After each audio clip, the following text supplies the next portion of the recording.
अस्सलाम वालेकुम जी, क्या हाल है? खैरियत से हैं? यूएसए के अंदर जब इनकम टैक्स फाइल किया जाता है तो डिफरेंट फाइलिंग स्टेटस होते हैं और डिफरेंट फाइलिंग स्टेटस के हवाले से डिफरेंट स्टैंडर्ड डिडक्शंस अवेलेबल है।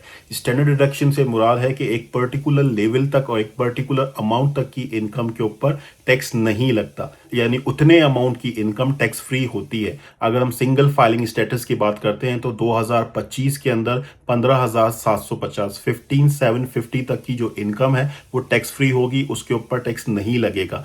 मैरिड फाइलिंग ज्वाइंटली की बात करते हैं तो 30,000 तक की इनकम टैक्स फ्री होगी, उसके ऊपर टैक्स नहीं लगेगा। मैं आपको स्क्रीन के ऊपर दिखा देता हूं कि डिफरेंट फाइलिंग स्टेटस के हवाले से क्या क्या स्टैंडर्ड डिडक्शंस यहाँ पे मौजूद हैं और इसके साथ साथ कुछ और एडिशनल डिडक्शंस भी मौजूद हैं जिनको इंक्लूड करके एक बड़े अमाउंट की इनकम को टैक्स फ्री किया जा सकता है। So let me show you in this video कि यहाँ पे यूएसए के अंदर कौन कौन सी डिडक्शंस, स्टैंडर्ड डिडक्शंस और एडिशनल डिडक्शंस अवेलेबल हैं इंडिविजुअल टैक्स फाइलर्स के लिए डिफरेंट स्टेटस के हिसाब से। अच्छा, ये देखें, ये आपके सामने एक टेबल या समरी आ गई। आप इस वीडियो को पॉज करके भी इसको देख सकते हैं। 2025 टैक्स ईयर के लिए जो रिटर्न 2026 के अंदर 2026 के अंदर जो रिटर्न फाइल होंगे डिफरेंट फाइलिंग स्टेटस के लिए ये स्टैंडर्ड डिडक्शंस अवेलेबल हैं और ये बेस स्टैंडर्ड डिडक्शन है before any age related increases. और 65 प्लस एज के लिए एडिशनल डिडक्शंस अवेलेबल हैं जो कि आपको नीचे नजर आ जाएंगी। ठीक है, मैरिड फाइलिंग ज्वाइंटली के लिए 1600 है, ये पर स्पाउस है, और सिंगल और हेड ऑफ हाउस के लिए 2000 की एडिशनल डिडक्शन अवेलेबल है। तो अगर हम एक एग्जाम्पल लें तो बेस डिडक्शन 31,500 की बनती है इफ वन स्पाउस 65 प्लस है, 1,600 अगर बोथ स्पाउस 65 प्लस हैं तो एडिशनल 3,200 की बनेगी। तो टोटल जो पॉसिबल स्टैंडर्ड डिडक्शन हो सकती है वो 34,700 की हो जाएगी। अच्छा, टैक्स ईयर 2025 से टिल टैक्स ईयर 2028 तक गवर्नमेंट ने एक और डिडक्शन इंट्रोड्यूस करवाई है जो कि सीनियर्स के लिए जिनकी एज 65 प्लस है। अगर वो सिंगल फाइल कर रहे हैं तो उनको 6,000 की एडिशनल डिडक्शन मिलेगी, लेकिन इसकी इनकम लिमिट है। अगर किसी की इनकम लिमिट 75 से ऊपर जाती है तो फिर ये फेज आउट होना शुरू हो जाएगी।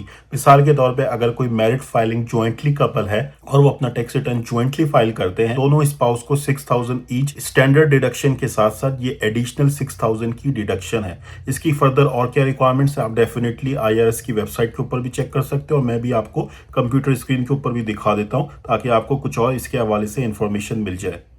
2025 के अंदर एक एक्स्ट्रा डिडक्शन प्रोवाइड की गई है सीनियर सिटीजन्स के लिए जिनकी एज 65 प्लस है। उनको पर टैक्स पेयर $6,000 की एडिशनल डिडक्शन मिलेगी और मैरिड फाइलिंग ज्वाइंटली के लिए अगर दोनों की एज 65 प्लस है तो एडिशनल 12,000 की टोटल डिडक्शन उनको मिल जाएगी। तो इसका मतलब यह है, अगर आप नीचे कैलकुलेशन देखें तो मैरिड फाइलिंग ज्वाइंटली कपल के लिए जिनकी एज 65 प्लस है 31,500 की उनको एक स्टैंडर्ड बेस डिडक्शन मिल गई, एडिशनल एज डिडक्शन उनकी 3,200 बन गई और सीनियर बोनस डिडक्शन जिसको आप कह सकते हैं वो अप टू 12,000 है। तो टोटल पोटेंशियल डिडक्शंस उनके लिए 46,700 की हो सकती है, जिसका मतलब ये हुआ अगर मैरिड कपल है जिसकी इनकम 2025 के अंदर 46,700 तक है और उन दोनों की एज अगर 65 प्लस है तो उनको कोई भी टैक्स पे नहीं करना।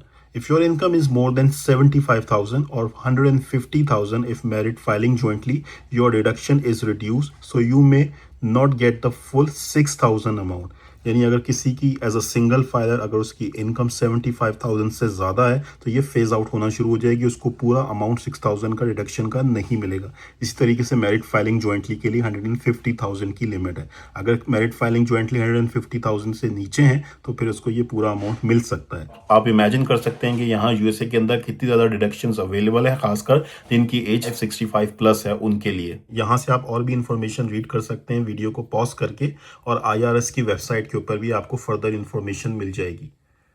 अच्छा, एक और इम्पॉर्टेंट चीज़ जो आपको पता होना चाहिए, ऑब्वियसली जो लोग यहाँ रहते हैं और टैक्स रिटर्न फाइल करते हैं उनको पता होगा, लेकिन जो लोग यूएसए से बाहर रहते हैं उनकी इन्फॉर्मेशन के लिए यहाँ यूएसए के अंदर फेडरल टैक्स रिटर्न अलग फाइल होता है और उसके साथ साथ जिस स्टेट के अंदर आप रहते हैं उस स्टेट का टैक्स रिटर्न भी फाइल होता है। और ये जो डिडक्शंस मैंने आपको दिखाई हैं, ये जो स्टैंडर्ड डिडक्शंस, एडिशनल डिडक्शंस मैंने आपको दिखाई हैं, ये फेडरल टैक्स रिटर्न फाइलिंग के हवाले से हैं।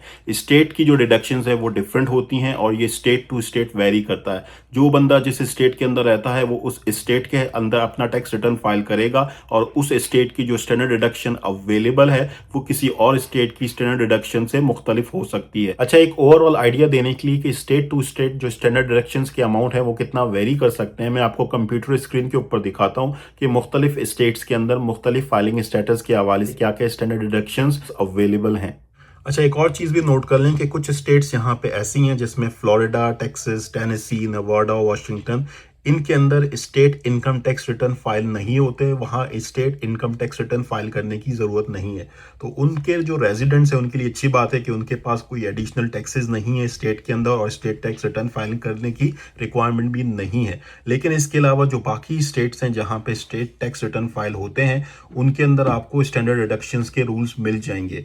अगर हम बात करते हैं नॉर्थ कैरोलिना के अंदर 25,500 की स्टैंडर्ड डिडक्शन है मैरिड फाइलिंग ज्वाइंटली कपल के लिए। न्यू जर्सी के अंदर कोई स्टैंडर्ड डिडक्शन नहीं है, कुछ लिमिटेड डिडक्शंस अलाउड हैं। कैलिफोर्निया की अपनी स्टैंडर्ड डिडक्शंस के रूल्स हैं। ये देखें, अगर हम नॉर्थ कैरोलिना को देखते हैं तो नॉर्थ कैरोलिना के अंदर डिफरेंट फाइलिंग स्टेटस के लिए ये स्टैंडर्ड डिडक्शंस अवेलेबल हैं। सिंगल के लिए 12,750 है और मैरिड फाइलिंग ज्वाइंटली के लिए 25,500 है। अगर हम कैलिफोर्निया देखते हैं तो कैलिफोर्निया इससे काफ़ी मुख्तलिफ है और उसके अंदर जो स्टैंडर्ड डिडक्शन का अमाउंट है वो काफ़ी कम है as compare to North Carolina. वहाँ देखें तो वहाँ मैरिड फाइलिंग ज्वाइंटली के लिए 11,412 की स्टैंडर्ड डिडक्शन अवेलेबल है टैक्स ईयर 2025 के लिए। न्यूयॉर्क के अंदर जो मैरिड फाइलिंग ज्वाइंटली कपल है उसके लिए स्टैंडर्ड डिडक्शन अवेलेबल है $16,050 की, और न्यू जर्सी के अंदर कोई स्टैंडर्ड डिडक्शन अवेलेबल नहीं है। इसी तरीके से पेंसिल्वेनिया के अंदर भी कोई स्टैंडर्ड डिडक्शन नहीं अवेलेबल। ओके भाई, सो ये मैंने आपको दिखाया कि यहाँ यूएसए के अंदर कौन कौन सी स्टैंडर्ड डिडक्शंस और एडिशनल डिडक्शंस अवेलेबल हैं डिफरेंट फाइलिंग स्टेटस के हवाले से। इस तरह की और मुख्तलिफ चीज़ें यहाँ यूएसए के टैक्स लॉज के अंदर मौजूद हैं जो टैक्स पेयर्स के फ़ायदे के लिए और उनको फैसिलिटेट करने के लिए प्रोवाइड की जाती हैं, जो कि एक अच्छी बात है।